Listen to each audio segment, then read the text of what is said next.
Here we go. What is going on, Cover One crew? Welcome back to the show. Hope everybody is doing good, man. Continuing down this path of rankings. This time talking the top 15 running backs pre-training camp rankings. We got to see where these guys lie today. We got a big list, lots of running backs this year, and I absolutely love it. You guys know I'm a running back fiend, and I'm always going to be picking my running backs very early and often because this is still the staple of fantasy football, and the fact that the NFL has moved into the direction where these running backs are more important, getting a lot of volume. They will be, once again, very much coveted in your leagues as well. Before we get started, Draft Guide, baby, is available for purchase. This thing is an absolute beast and a monster. Cover1.net, go get your copy today. We do got a giveaway going on, and I will do that in this video as well. We'll give away a free copy at the end of the week. If you like, comment, and subscribe to the channel, drop a comment so I know who you are, and I will pick a winner out of the comments out of all the shows I drop this week on Friday or Saturday, and we will see a winner for one of these draft guides. What do you say we talk a little Saquon Barkley is my number one running back. Not much of a surprise to everybody right now. 2,000 plus yard season last year, 338 points. He was the best running back in all of fantasy football last year, and coming off one of his best seasons in the NFL, Barkley finally got back to the way that we know this dude can play football, making some unbelievable plays last year. Should we be fearful for a slight regression? I mean, due in part to the massive workload he saw last year? Yes, I can say that it is a little bit of a point of contention to say that we should be a little bit concerned, but it is Saquon Barkley, and absolutely, do I drop him out of the first spot because of that? Hell no, I am not dropping Barkley out of it. The Eagles will still be very much run heavy, and Barks will still be a top 3 running back, barring any health issues, of course, but he is as safe as they come. Number 2, Bijan Robinson. What a season Bijan did have, 82% on that boom rate, and we should see an uptick in that respect as well. And I mean, this man, he could be 100% to crack the top spot of running backs in 2025 without question, man. Bijan Robinson, I can make all the arguments I can to put him over Barkley, but I mean, the safer bet right now still is Saquon. Bijan definitely came into his own last year, and with the fact that Michael Penix Jr. is now the starting quarterback for these Atlanta Falcons, the Dirty Birds, man, they're going to lean upon a Bijan in bunches, carry a lot of that pressure off of this offense. I do believe there will be an uptick in that boom rate for Bijan as well. He could be the best running back in all of fantasy football in 2025. Will not be surprised if that does occur. Jahmyr Gibbs, Gibby. I mean, this one, arguably, I could put Derrick Henry above a Gibby at number 3, but I'm perfectly fine putting Gibby at 3 as well. The biggest issue I have here as well is the Lions did lose their offensive coordinator, Ben Johnson, this offseason. He went to the Chicago Bears, and I mean, we've seen this story so many times in the NFL where the OCs leave an offense, and then the offense does take a minute to figure out their groove in the new system, see how they're going to move forward. But even still, we understand under Coach Campbell, this Lions offense still going to be very much grinding, pound on the ground, grinding out victories defensively, playing good football.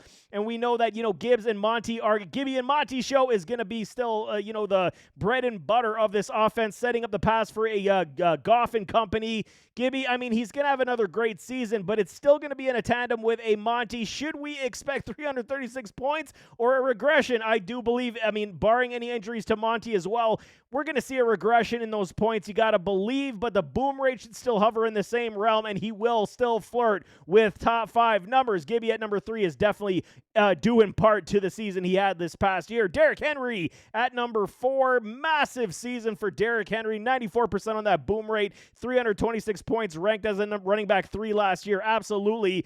And it was the easiest evaluation last season. Go back to my rankings last year in the vids here. You understand we had Henry as banked as a top 8 finisher in our drafts, and he absolutely even killed that placement even more, finishing as 3. And I'm telling you, man, that 94% boom rate, he was killing it for us every single week. And Henry isn't slowing down whatsoever. He could, again, flirt with top 5 numbers with Lamar Jackson. We know the Baltimore Ravens, they're always the run first team, and a big-time defensive team as well. This year is going to be definitely no different. Lamar and Henry, this offense does go through these gentlemen, no question. They added D-Hop as well, only going to add glory to the mix as well. Henry is definitely steady once again to be a top 5 finisher. Kyren Williams at number 5, and I mean, I get it. I'm a little higher on Kyren than most are, but I can't ignore the impressive boom rates, the constant production, and the fact that Kyren is on a contract season. I absolutely love the prospects of Kyren Williams to do even better this year. The Rams showed they shipped out a Cooper Kupp last year, drafted another running back in a Jarquiz Hunter.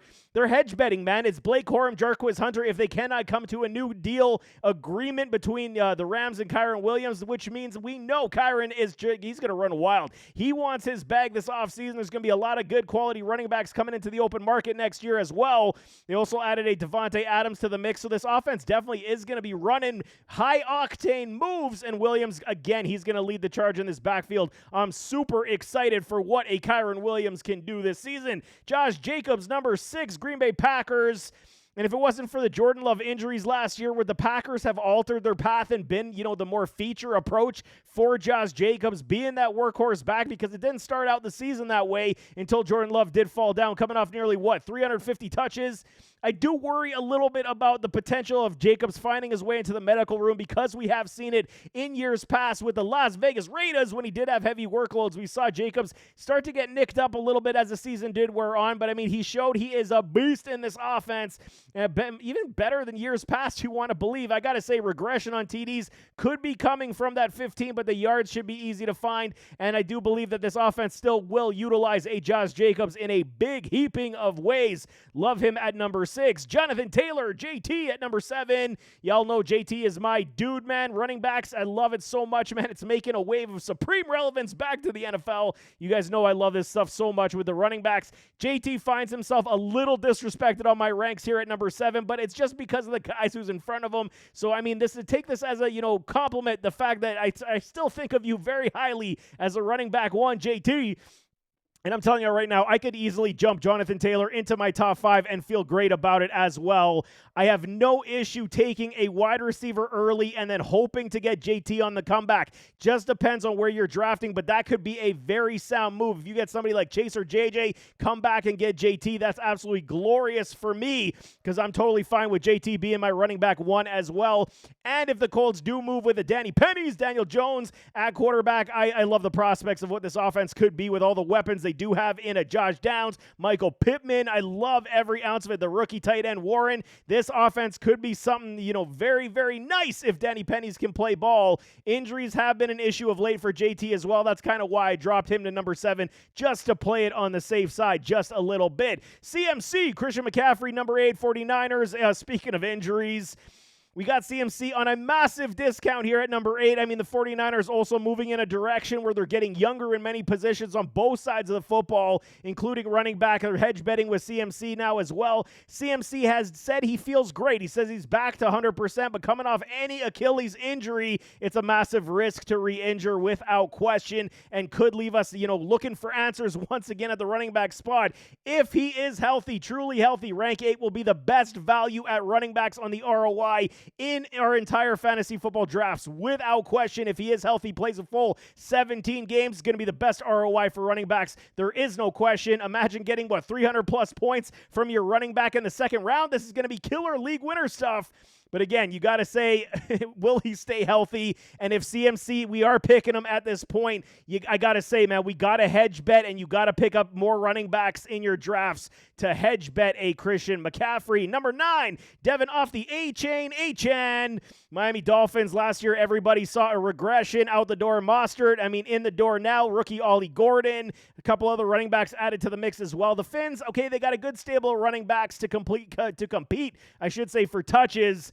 But, this offense, as of today, still belongs to Achane. Jalen Wright is there. He shouldn't have much to say in terms of touches, because they are kind of a redundant skill set between the two of them, and Achane is that much more talented. But Ollie Gordon is the dude that does scare me to vulture some TDs as the season does move on. He is a beast of a human being, and he is one of these guys. Ollie Gordon's a 1,700-yard rusher from college football and 20-plus touchdowns, so you know why Miami drafted him, to get a little bit more, heavy in that set set of running backs, but Achane also saw some injuries last year. Tua, with his injury, everybody suffered. We'll play it safe this year, but I'm truly okay with having Achane at number 9. Ashton Jeanty, rookie, at number 10.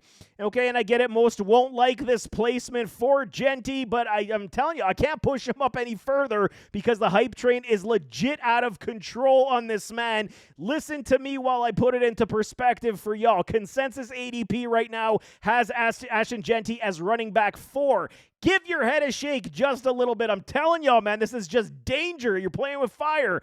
This means if Jeanty is to match his rookie placement or his ADP placement, he's going to have to get 1,800 total yards, 15 rushing touchdowns, or 15 total touchdowns, and 60 receptions. This is not a small feat to get, man. This will be one of the historic rookie seasons, especially in fantasy football, if he does crack those marks. And I add to that as well, the last rookie running backs to crack 1,400-plus rushing yards alone, Doug Martin and Alfred Morris back in 2012, man. That is a long time ago. So you're telling me that he's going to crack, 1,400 and then get another 600 or 400 to 600, 400 to 500, even if he gets 1,200 rush yards and gets about 600 pass reception yards? I don't think so. It's a very, sizable task for this rookie to do this. I mean, I like Ashton Jeanty. I'm not cussing the skill set, but the hype is out of control at number 4. If you guys want to pick him at 4, I mean, by all means, pick your poison. Don't say I didn't warn you. Could he be a top 10 running back this year? Abso-freaking-lutely. Is he top 3 in his rookie season? I just don't see it. If I'm wrong, I'll eat my words. I just don't see it, man. Bucky Irving at number 11, coming off a fabulous season, fabulous rookie campaign as he got on the field about, week number 4. He showed that he was poised and playing that bigger role. He could get even more touches this season, but keep in mind, the Buccaneers have a plethora of talent littered all over this roster, including the wide receiver, where they got so many talented wide receivers. And Rachaad White is not going no place as of yet. If I'm a betting man, which I am, I'm telling you, we should see probably an increase about 15% in volume, which does bode well for another fabulous season for a Bucky Irving. But I mean, temper the top end expectations. If we get Bucky as our running back too, I'm smiling ear to ear without question. James Cook at number 12, Buffalo Bills. Only reason I got a running back who scored 18 total touchdowns last season at rank 12.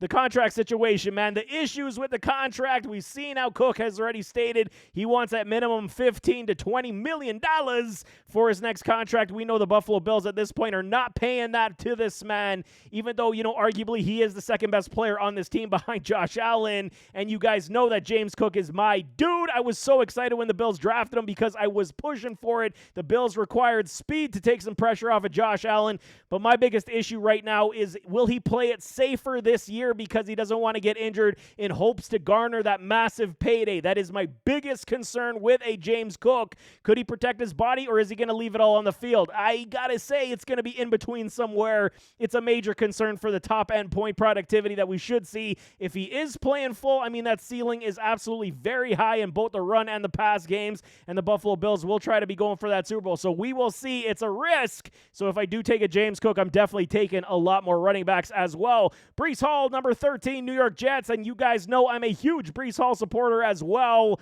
I mean, over his short career, he leaves us always wanting more. That's the biggest problem right now. I believe he's never had a 1,000-yard season in the league. They got another change over at the quarterback position in New York. Now Justin Fields is that franchise passer that we're going to be waiting for and hoping for to do some damage as well. But I'm also a Fields supporter, so I mean, we should see a lot of RPOs, misdirection, run plays to Breece, that much more. But the issue at hand, they do got Braylon Allen and they do got Isaiah Davis waiting in the wings, and you know they're going to utilize them. And Breece is also coming up on a contract as well. Could they audition Allen and Davis a little bit more to replace a Breece next year without paying him? That is very possible. So right now, I still love a Breece Hall, but the value for me is fair at number 13. Chase Brown, Bengals. I mean, the Bengals, they did us a favor this offseason, and they didn't really add any running backs outside of Taj Brooks, and Zach Moss will be coming back from his injury as well and likely be fully healthy. But I mean, you're talking about a running back in Brown. I don't think the touches are going really anywhere. He showed that he can be trusted in both the run and the pass game, utilized a lot heavily. I mean, 229 rushes, and he had 65 targets. That's a lot of workload for a young running back to be trusted in this offense. He was booming at a 75% clip, and especially being our running back 2-3 in a lot of our leagues, he was absolutely stellar in our success last year. I mean, he's going to be selected a lot sooner in a lot of leagues this year, especially with Joey B and Jamar Chase. This offense will run through this trio, and then you add a T. Higgins, going to be very much similar to what we saw last year for a Chase Brown. If someone does take him a little higher, I'm definitely going to pivot. I will not reach on a Brown, but I do love the upside here at 14. Last one, 15, Alvin Kamara. What I say to y'all last year about my guy Alvin, I told y'all stay on the wagon. Everyone was jumping off saying, no, he's too old. He's not going to do it. What happened? Many want to throw him out because of a guy like Kendre Miller. What has Miller done for any of y'all? Again, we're starting to see that conversation be had. Kendre Miller, backup running backs, going to take the bread out of Kamara's mouth. Not bloody likely, because it ain't going to happen, man. I'm going to say no once again. Kamara had a great season last year. 85% on that boom rate, and if it wasn't for the injury that he did sustain at the latter part of the season, he would have cracked top 5 running back numbers without question. This year, again, the Saints quarterback situation is in flux. I mean, but this is good news for Kamara as well, because he should again see the lion's share of work in the backfield. And then on top of that, whether it's Spencer Rattler or rookie Tyler Shogg, I mean, they're going to be throwing check downs and safe options to a Kamara all freaking day long. So even though the rushing totals may drop down if they do install a tandem, but that PPR upside is going to be off the chain. Once again, I freaking want Alvin Kamara in every single league I have, because I'm telling y'all, he's going to be a fabulous player. And if I can get him as my running back 3 flex option, I'm laughing all the way to the bank. Could be a league winner early on. But there you have it. That is top 15 running backs for you guys pre-training camp. Things will change. Things will alter as training camp does go. We know injuries do happen all the time, and other guys do get signed to these rosters, but right now I am very comfortable with this top 15. But there you have it. Nevertheless, as always, don't forget to hit that like button, hit that subscribe button, jump in those comments, give me your thoughts, and we'll see you next time. I am out.